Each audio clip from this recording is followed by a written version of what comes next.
સાવરકુંડલાના બાઢડામાં સનસનાટી. પરિણીતા સાથે ભાગી ગયેલા યુવકની નિર્મમ હત્યા.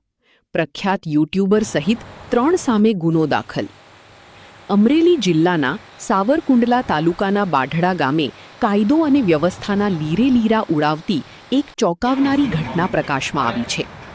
સુરતમાં કડિયાકામ કરતા અને મૂળ જેસરના વતની એવા 26 વર્ષીય નિલેશ રમેશભાઈ ચુડાસમા નામના યુવકની હત્યા કરાયેલી લાશ મળી આવતા સમગ્ર પંથકમાં ચકચાર મચી ગઈ છે. પ્રાથમિક વિગતો મુજબ મૃતક નિલેશને આહિર સમાજની એક પરિણીત મહિલા સાથે પ્રેમ સંબંધ હોય તે ગત 18 તારીખે તેને લઈને નાસી ગયો હતો.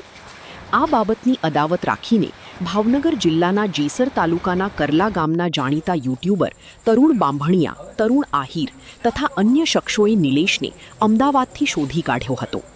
હત્યા પૂર્વે યુટ્યુબર તરુણે નિલેશ પાસે હાથ જોડી માફી મંગાવતો એક વિડીયો શૂટ કરી સોશિયલ મીડિયા પર વાયરલ કર્યો હતો, જેમાં તે સમાજની દીકરીને ભગાડનારાઓને પાઠ ભણાવવાની ધમકી આપતો પણ દેખાયો હતો.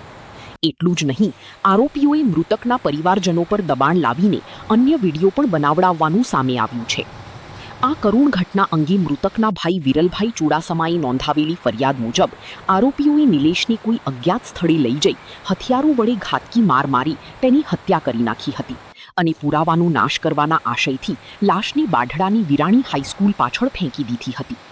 ઘટનાની જાણ થતાં જ સાવરકુંડલાના ડીવાયએસપી વિરલ ચંદન સહિતનો પોલીસ કાફલો ઘટના